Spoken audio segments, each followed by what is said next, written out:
So there has been a development. I want to show the thing on screen, not the game, but the browser rather. There's been a development. At the start of this year, or rather on New Year's Eve, Ukraine has decided to stop the transit of Russian gas through its territory.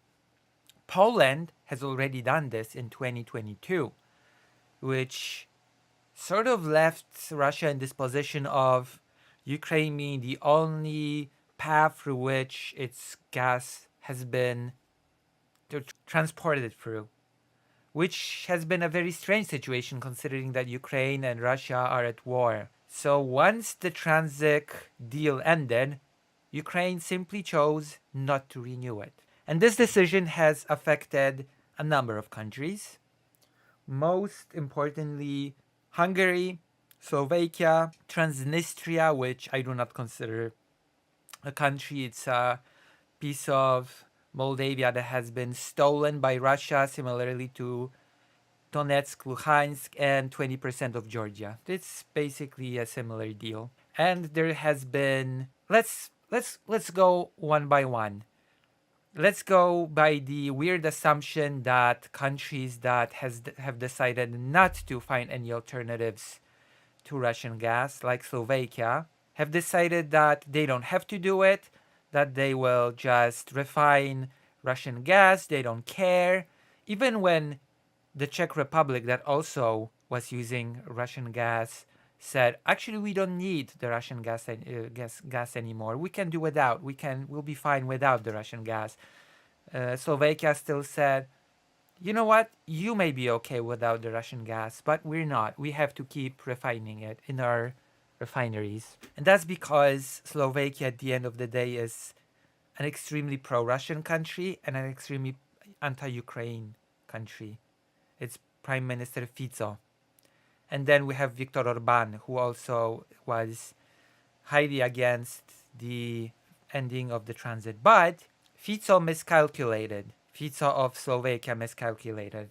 Because he tried to fearmonger about a crisis. He keeps talking about 500 million or something, about a large amount of money that he will lose because of the ending of the transit.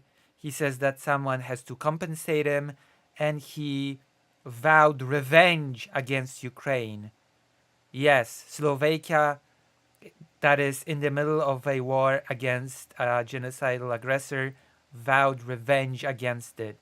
And that revenge includes things like withholding critical electricity, very classy, very good timing considering that it is Russia that is targeting Ukrainian electrical grid, which is why Ukraine needs to import electricity to begin with. So Slovakia basically says you need to continue doing business with the country that aggresses upon you, targets civilians, basically enacts genocide on Ukrainian population, targets Ukraine's electric grid, or we will not provide you with electricity. Or we will not provide you with electricity. Okay? That is one. Second, even worse in my opinion, is that Slovakia said if Ukraine is going to finish the transit through Russia, then we're not going to support Ukrainian refugees in Slovakia anymore. Basically, punishing Ukrainian civilians for the actions of the Ukrainian state, which this should never be a thing that a country does. But Slovakia apparently does it. So Slovakia sees no problem in targeting civilian population of refugees when it means that it'll help their bottom line. So Slovakia, a very nice country. Silver lining, Poland has said that should Slovakia try to cut electricity away from Ukraine, Poland simply will fill in the gap and provide more electricity instead of Slovakia. I've been very worried about Slovakia ever since the election that happened where Fico's party won, and because it happened at a similar time where Law and Justice was also not It was not decided at the time if Law and Justice would win or lose, and at the time those two countries were preparing for their elections, and I was worried, what if Law and Justice wins and the party in Slovakia that is pro-Russia? But thank God Law and Justice did not win, and we have a salvageable situation still in the region thanks to that. Hello, Greater Rain. You should have come. If you would have been here earlier, you would have witnessed me beating level 1 in Vampire Survivors. You can rewind the stream and see it. That's an aside. Okay, so that's Slovakia.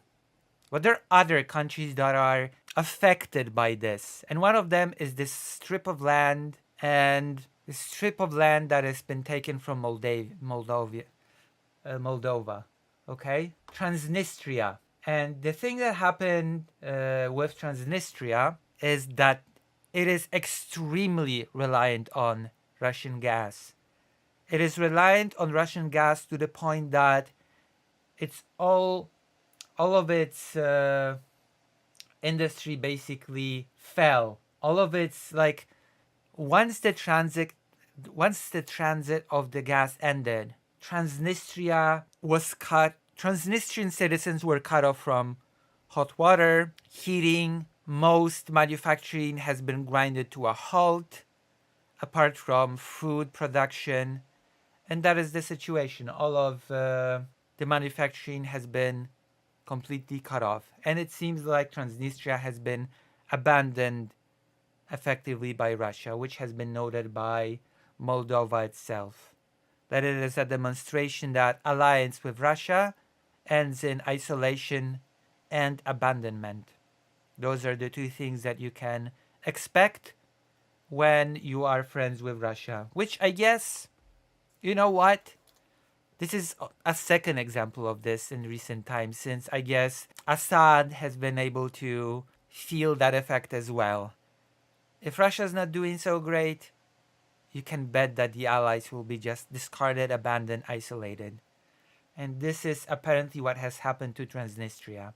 But even though Russia basically threw it to the wind, its fate, industry dead, no hot water, no heating, only production of food is functional, Transnistria still holds out hope that Russia will pull through and give it some gas. Why? Because Moldova has offered to supply Transnistria with gas. It offered the gas by the prices of, like, by the market prices. They would not overcharge Transnistria. They just wanted to, well, basically help in this humanitarian crisis. It's the winter still, and it's pretty cold when you don't have heating or hot water. I know.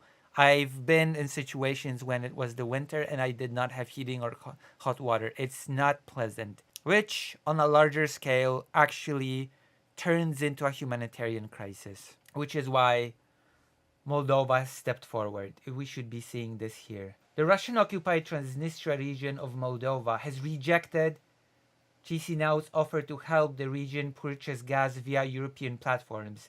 Vadim Heban, head of the state energy company Moldova Gaz, said on January 3rd.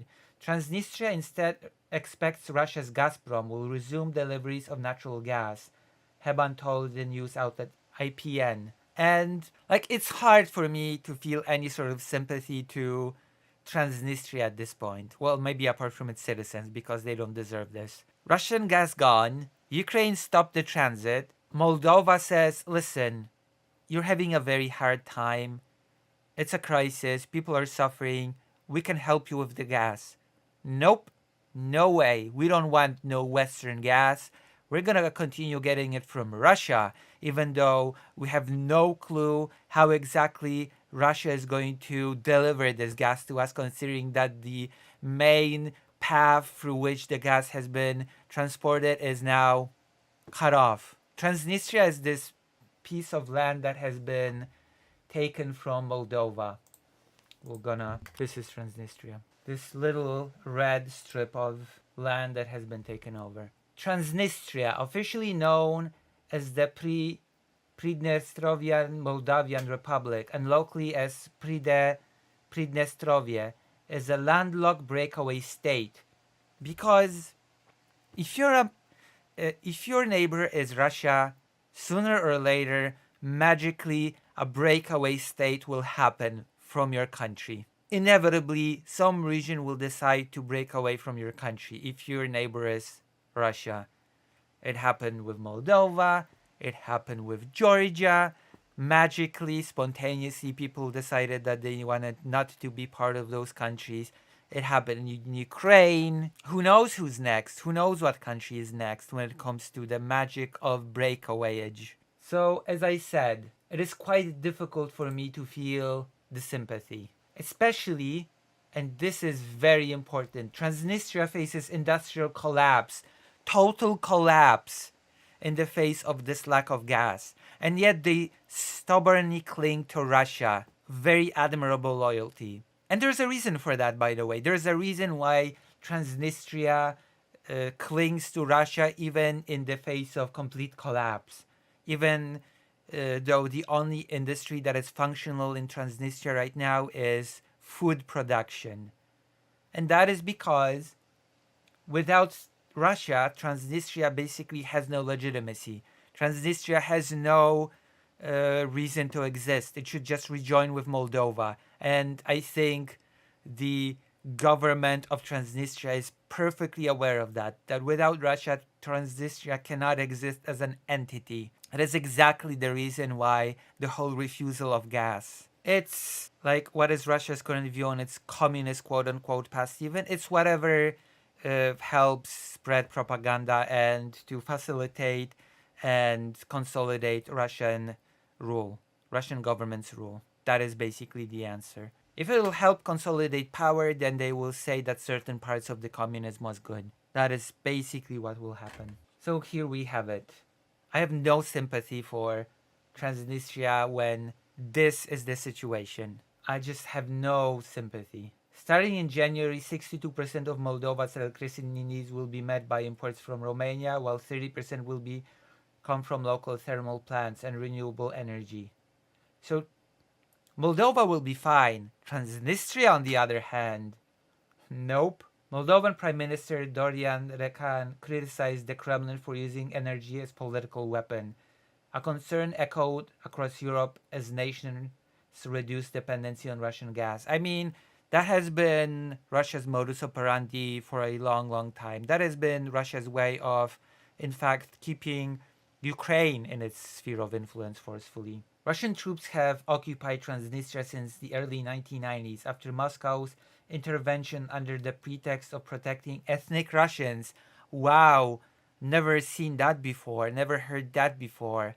Oh, wow, damn. Pro-Western President Maya Sandu, which, by the way, the Moldovan President Maya Sandu has not been accepted by Russia as a legitimate president. I'm not sure if you're aware. After the presidential election was said and done, Russia has stated, nope, this pro-European Union president is not a legitimate president.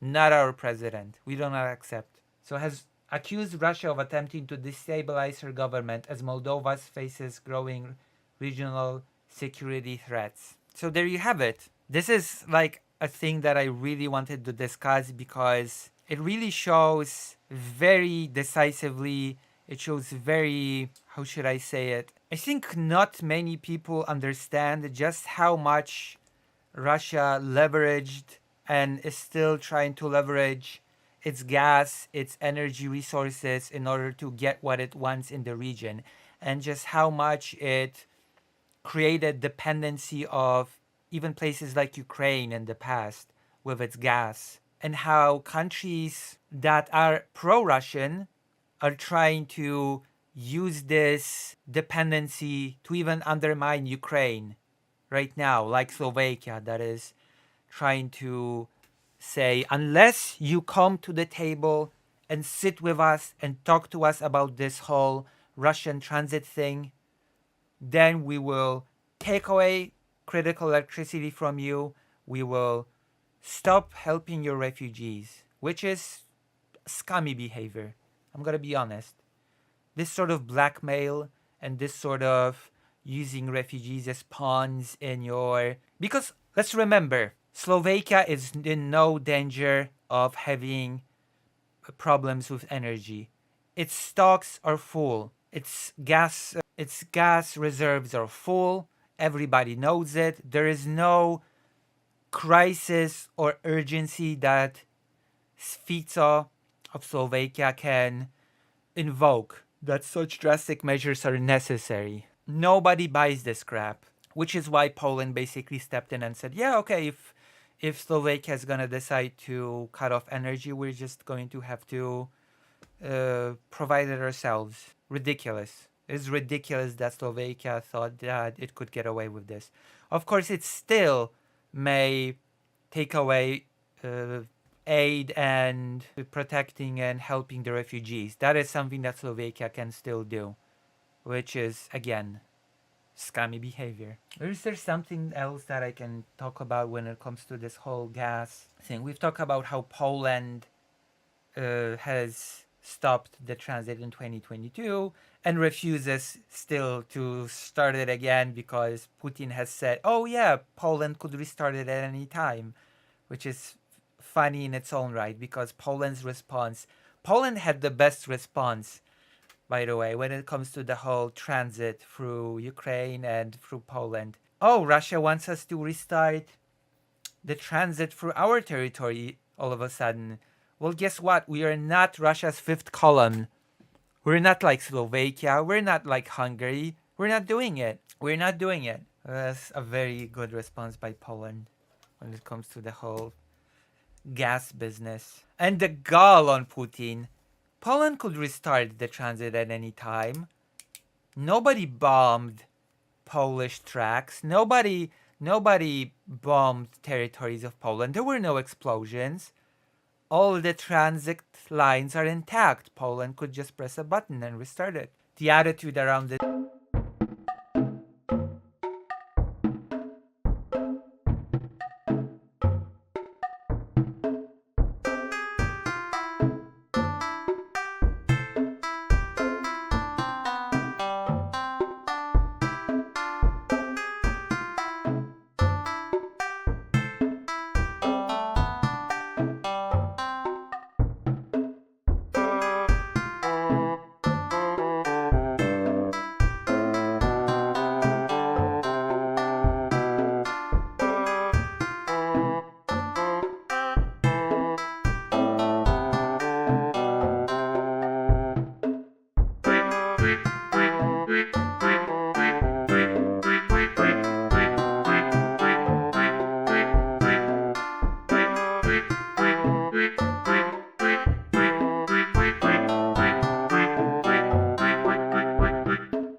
This sort of, oh, no, you don't need gas. We'll wait for Russia. Surely Russia will pull through. Surely Russia will just renew the deliveries. How? It's Russia's problem. We have a deal with them till 2026, you see. And that is the argument that Transnistria actually has used.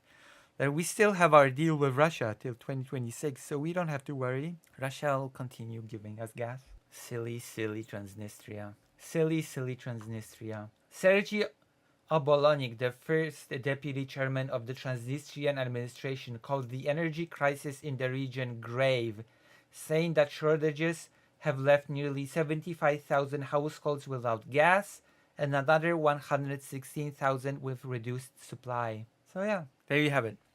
We have done this amazing topic. Are you okay, Greater Rain? Are you alright? Everything alright?